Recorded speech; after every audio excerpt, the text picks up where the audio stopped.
Hey, would help if I put in my headset. Hey guys, welcome back to Two Friends and a Bible. It's Barbie. I'm going to be doing the continuation of the Alamo cult today. So if you've not listened to the first part of the Alamo cult, I really would go back and listen to that because it really gives you details on how the cult began and where it came from, who started it, that type of thing. So I labeled the video "Holy Moly, Have You Heard of This Cult?" I don't know why I named it that. I think it was because I hadn't announced it was the Alamo cult yet. But it is the Alamo cult. And so this is going to be part 2 of the Alamo cult. And the reason we are doing this video on the cult is we want people to understand that Jesus, he clearly told us to beware of false messiahs, false teachers, preachers, all that. And it is very easy for someone who is not in the word, who is not a Christian, or mostly who is not in a relationship with Christ, to really get into these cults. And cults, like I said before, is they're like a domestic violence situation. They kind of get you in with these promises and they're lovey-dovey, and then the next thing you know, they're controlling who you can talk to. They're controlling your money. And as we found out in the cult, and you could go back to the first video, they take all your money and you're living in poverty, but you're so brainwashed by this point, you believe that you're doing the will of God, and it's awful. So anyway, and again, please do not victim blame. Absolutely don't like that. Until you've walked in someone's shoes or been where that person is or where that person came from, you can't condemn someone for something they've done in their past. Okay, so yeah, let's don't victim blame. When we left off before, Chris was done with Ed. Her husband, she really loved her husband, but she was done. And she was done with the cult. She was done with it all. So but unfortunately though, she made the mistake of telling Susan that she was leaving. Instead of just getting up and leaving, she told Susan she was leaving. And remember, we are looking in from the outside and we are seeing things. So what we see is going to be different than what they were experiencing at the time. Okay, so remember that. We're looking in. We already know things are going to happen. We know stuff. They didn't know it back then, okay, the victims. So just remember that. And so, looking in, we know this was a huge mistake that Chris told Susan she's leaving. Chris, on the other hand, again, she'd been a victim since birth, and she just wanted her mama to love her. She just wanted her to be proud of her, and just wanted her to, just look at her and say, "Hey, I'm proud of you. You're a great kid," or something. But she could never get that with her mom. So it was a constant trying. And she was at the point, she was done with the cult. She was done with Ed, but that did not take the love from her mom away. So I think that might be why she went to her to say, "Mom, look, it's just, not working," hoping maybe that Susan was going to say, "Oh no, honey, it's going to be better," or whatever. But, it didn't. So with that said, Chris's mother had controlled her all her life, and this is all she knew. And so when Chris tells Susan, "Hey, I'm leaving," Susan looks at her and says, "Well, then I'm just going to have to kill you because you know too much." And Chris did. She knew about all the illegal acts going on in this cult, the stealing, the cons, the manipulation, and everything that was going on. Chris knew about it. And she had heard Susan say this before, so it really wasn't new to her. So she just looks at Susan and says, "Look, Mom, I'm not going to say anything. I've just got to get out of here. I got to get me and my girls out of here, but I won't say anything." And of course, Susan, she's like, she won't listen. So Chris just gives up, and she goes to her room, and her 2 daughters, Tiffany and Sarah, are in the room, and she begins to pack. And while she's packing, she calls a cab to come and get her. But before she can leave, Susan, Ed, and all their henchmen, including Tony, come to her room. And she attempts to get the door barricaded, but they were able to burst it down, and so she couldn't keep the door shut. And what happened next? Susan and Tony, they don't get their hands dirty. So they just sat and watched while all these other men proceeded to beat her unmercifully while her children watched. I mean, they beat her hard, beat her really bad. And during this time, the cab driver had arrived, and, he's kind of sitting outside like, okay, are you people ever coming? And so he eventually goes in and he sees what's happening, and he starts yelling at them, get off of her, quit beating her, leave her alone, and he's trying to take up for her. But Susan, again, she's so good at manipulation. She's so good at getting people to believe anything she says. She just goes to the cab driver and says, oh, no, don't you worry. These are pastors from a church. Chris, she's demon possessed, and they're just doing an exorcism. It's not what it looks like. And at this point, even though Susan and Tony don't get involved with the beating, they still manage to get blood on their hands. And so they're standing there with this cab driver and blood on their hands talking to him. And so he apparently takes what they say. Tony gives him $100 and he leaves. Well, the good news was when Chris called the cab, she also called the police and asked them to come and escort her, because she knew how this cult was, and she knew she was going to have a hard time. Now, she had a vehicle, but she knew if she took the vehicle, it was in Susan's name, Susan would just report it for stealing, so she just called a cab. But obviously, we know what happened with that. So during all of this, the police show up, and they can hear everything going on in the house. Sorry, sometimes some of this stuff just flabbergasts me, but they can hear all the stuff going on in the house, but they're not sure of what's going on. So they're beating on the door, and Susan and Tony hear the door, and so they are like, oh, great, police are here. So, Susan, she's incredibly angry at this point. So her and Tony go in, they wash all the blood off their hands, and they go and open the door. And during this time, they give the kids back to Chris, who she was in really bad shape at this point. And so they give them back to Chris, and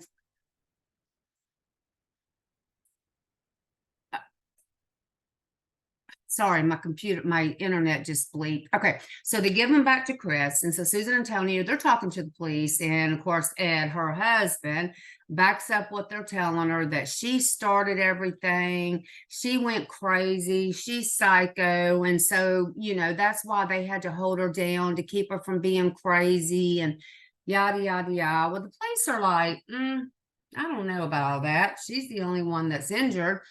And you guys don't seem to have a scratch.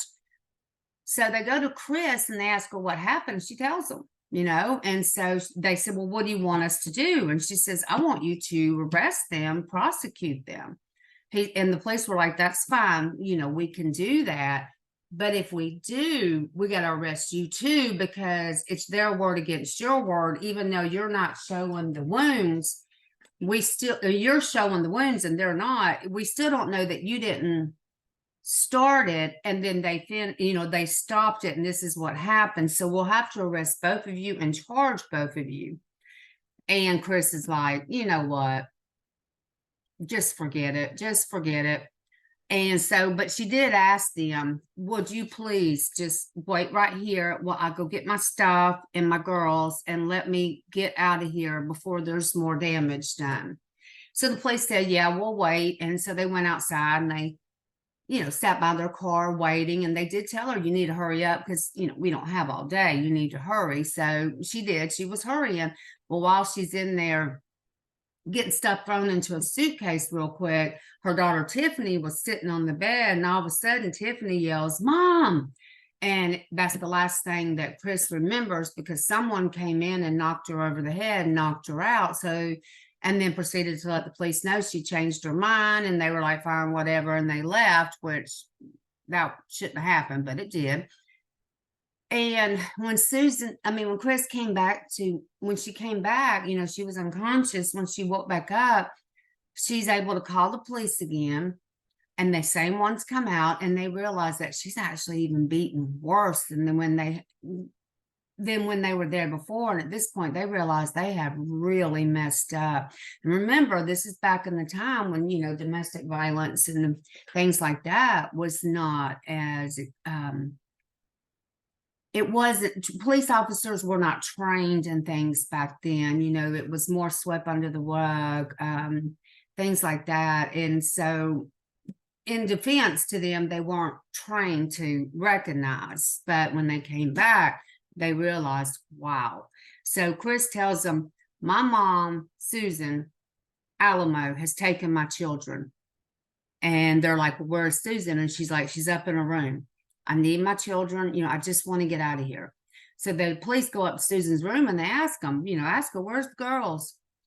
And then Susan tells them Sarah, which is Ed and Chris's daughter, the youngest, is Ed's biological child, and therefore she has no right to take her without Ed's permission, and vice versa. And at this point, Sarah's not there, Tiffany's not there, so where are the girls?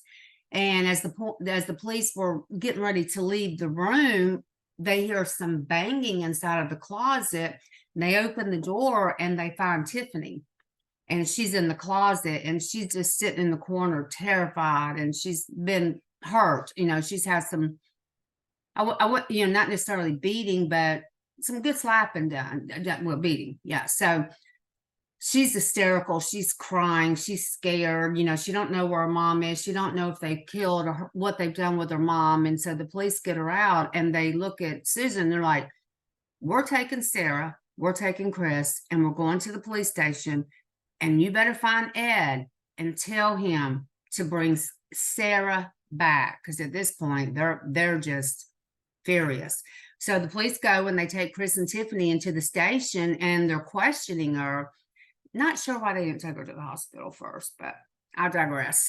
And she's starting to talk to them. And about that time, the phone rings, and it's for her. I don't know if it's a cell phone. I'm not sure what year this happened.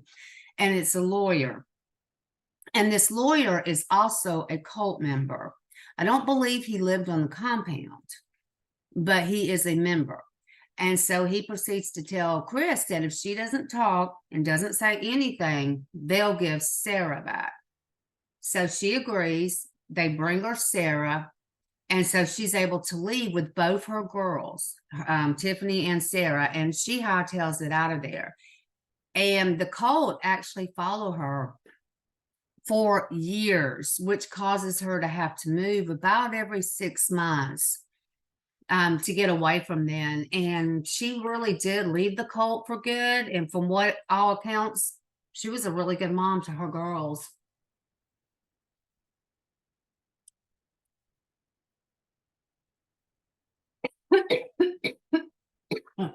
Excuse me, I'm really sorry. So in about 1970, there were approximately 200 cult members. They're still living in this 2-story house. But by this point, now the Los Angeles Sheriff's Office was getting aggravated with the cult, and they started harassing them in the streets. Now, remember when they lived in the first house, it was the LAPD. So they moved out of their district, and now they're in the Los Angeles Sheriff's Office district. Well, they've had enough of them. So they start harassing them in the streets, trying to get them to leave people alone and get them to leave or do whatever it is they had to do to get them out of there. And they would actually beat up members of the cult. Not good, but they did. So at this point, Susan decided it's time to move again. And so this time they go about 45 minutes or so outside of Hollywood into a place called Saugus, Saugus, Canyon, California. And this is when they turned the place into a huge compound.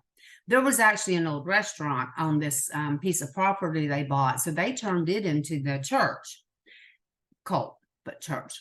There were gigantic chicken coops, and they took those and turned them into bunkers. And if you don't know what bunkers are, you kind of, when you walk in, there's like bunk beds just on top of each other, and that's all that's in the room.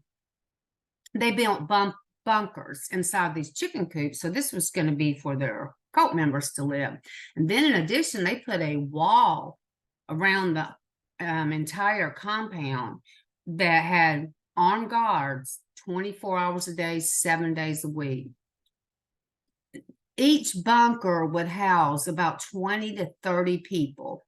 And that's what these members, 20 to 30 of them, would stay in these bunkers. And they had limited electricity, limited food. The food was actually rationed out to them. So the members were really starting to go hungry. It was, they were rationing out the electricity. It was cold. It was hot, depending on time of the year. Members were going hungry. They didn't have showers. They were going dirty. Susan would not provide disposable diapers for the babies, so they were given cloth diapers, but they wouldn't give them water to clean them with. So the diapers were getting nasty, and they were getting really nasty, and so maggots were getting on them, and then Susan would be infuriated because there was maggots on the dirty diapers that she wouldn't give the water to wash for. But she's taking these cult members' paychecks every month, week or month, or however they were paid. So, but she would be upset. And some cult members actually had outside jobs. And so the ones that had the outside jobs, Susan and Tony actually had a ledger on when every single cult member was being paid. And they would show up and wait on them to come out of their work on payday and take their checks from them to make sure that they got them. And would remind all their members that if you were truly a born-again Christian, you would not mind giving over your worldly possessions. And they told them that Jesus's followers weren't paid, so they shouldn't be either, and they should be happy with it. And many of the members, they were actually really, really happy to do this because they felt like they were doing God's work. They really believed that that's what they were doing. And in addition, Susan and Tony made these poor members work 12 to 15 hours a day, 7 days a week, and they lived in just, horrendous conditions. Now, Susan and Tony, on the other hand, lived in this big 13,000 square foot home, and they drove Cadillacs. And they dressed to the nines, all nice, fancy, name brand clothes. And at this point on this compound, they had over 300 people living there. So they had 300 people turning their paychecks over to Susan and Tony. And the longer the cult went on, now remember, it started around 66, and it went on for 40 plus years, but actually it's still going on today, but we'll get to that later. But the longer this went on, the more controlling Susan and Tony became. In addition to a lot of the reasons they were able to get more control is because the first two houses were more in the city. And as we talked about, Los Angeles Police Department, Los Angeles Sheriff's Office were getting kind of nosy in what they were doing and chasing them out and doing things. So when they moved to the countryside, there was no one watching them. They're on this big 200-acre compound with a gate around it and armed guards 24/7, so people couldn't just get in. So they became way more controlling, and which means they controlled who you flirted with, who you talked with, who you sat with, and who you married. If they didn't agree with who you wanted to marry or flirt with, because you got to get permission to do flirting, then they would tell you no, then they would set you up with someone else that you didn't even know, and you had to marry this person you didn't know. So you took a huge chance going to them and saying, hey, I really like this girl, or boy, I want to date them or flirt with them. And if they didn't think it was a good match, then they'd say no and force you to be with other people. Just anyway. And then in addition to that, at this point in time, Susan was like, these babies are just too expensive. We can't afford these babies. They drink formula, they wear diapers, they, whatever. We just can't afford these babies. So what they did was they separated families or couples. They mainly separated couples, husbands and wives, because, that's all that could stay in the same place together at that point. But they separated them into different bunkers, and they made them work 12 to 15 hours a day, 7 days a week. So they didn't have time to do much of anything. Later on in the cult, Susan and Tony actually decided that they needed more people for the army of God. And so then at that point, they allowed couples to stay together and start having more babies. And when they moved to this compound, this is when the actual beating started. They're living in the country, people don't see here, things like that. And so if anyone, including the children, made Susan and Tony mad, there was a cabin that was actually behind the church that had been built, and it was behind the church. And that's where you went to get your beatings, inside this building. Now, of course, Susan and Tony didn't get their hands dirty. They just gave the orders. And don't forget the report list. As a cult member, you were required to report anyone, including your own children and yourself, if you had a thought that was wrong, if you did something wrong, if you looked at someone, whatever, you had to come to them and report. And these were the people that were getting the beatings. They actually made this wooden paddle, big wooden paddle, and it had holes in it. And Susan was the one that actually gave the order on how many licks they were to receive. And while they were receiving these licks, she would be standing there telling them that it's needed because you got to get the devil beat out of you. You did these things, you looked this way or you looked that way, whatever the rules were. And because of that, the devil made you do it. So let's beat the devil out of you. And if the men who were doing the beating, because of course, they had their henchmen, their overcomers and whatnot that did the beatings. Well, if they were not doing it hard enough, then another henchman overcomer would come over and start beating them.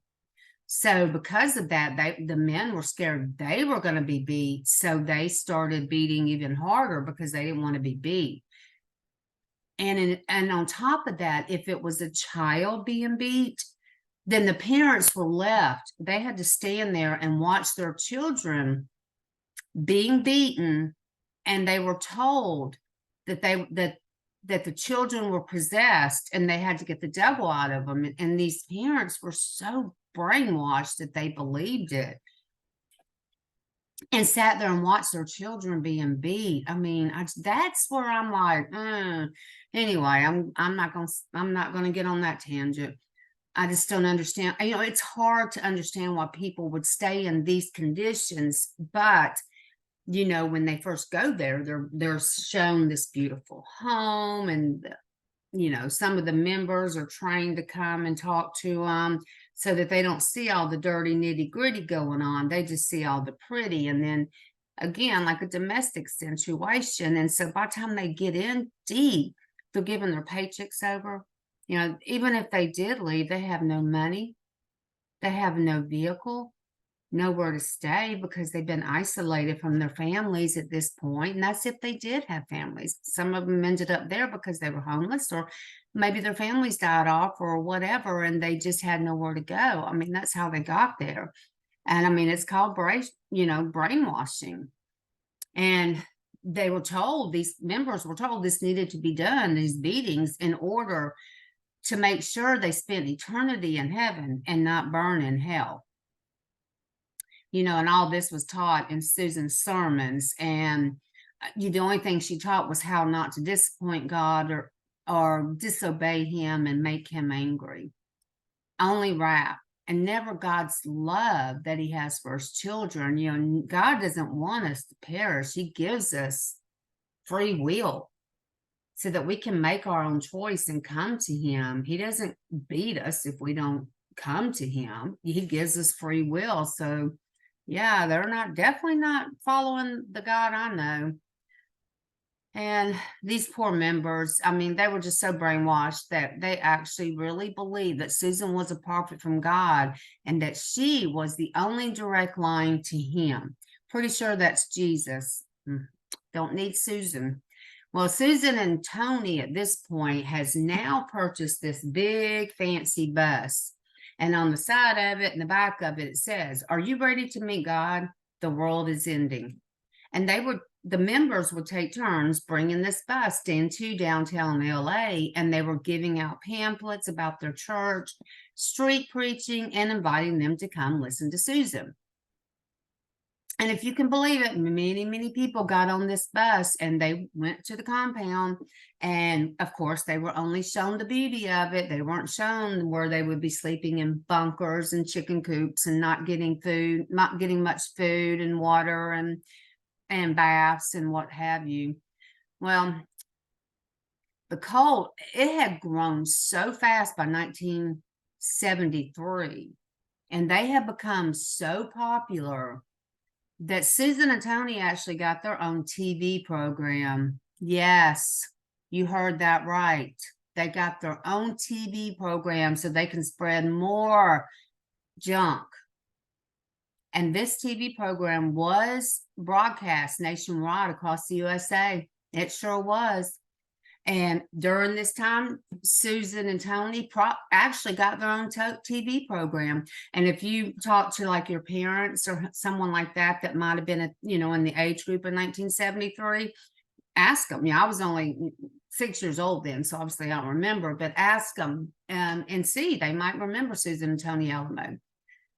And I mean, they actually became household names, and people were just literally tuning into them. And on top of that, the show was such a success that it made them mega money.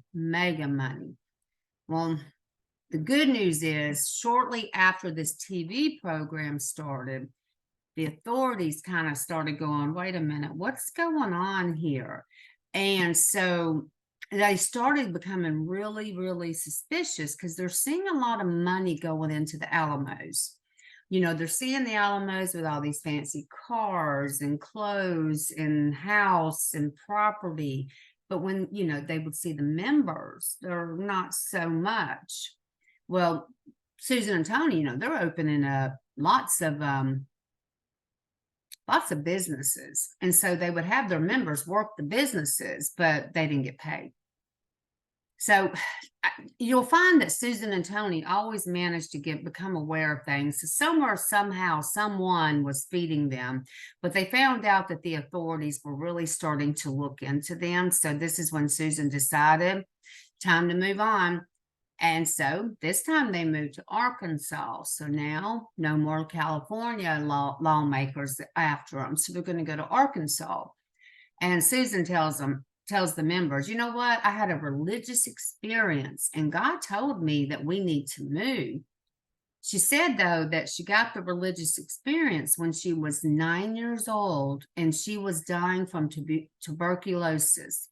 And God had put his hand on her and healed her. Now, remember, it was her dad that died of tuberculosis, not Susan. So another one of her, just blatant, stupid lies. Okay, so at this point, by the time they moved to Arkansas, it's 1995, and the cult, they're actually living in Alamo, Arkansas, and this is where Susan was originally raised. And they built up this compound, and like I said before, they started multiple businesses. They opened up a restaurant, gas station, grocery store, and so much more. And of course, the members, they worked for free, 12, 15 hours a day, 7 days a week. And Susan and Tony banked the money because remember, again, they're a religious organization, so they're not paying taxes. They're just banking this money and barely feeding their members, barely clothing them. And, you know, it's, ugh. And the businesses were actually profiting over about $1 million per year. And the restaurant that they had opened became so popular that people like Dolly Parton and Tammy Wynette actually dined there. And they were able to were able to, I guess, become acquaintances. They had nothing to do with the cult or whatever. Dolly and Tammy just had heard about the restaurant and they wanted to go visit it and try it out and see how it tastes. And in addition, Hillary and Bill Clinton heard about that.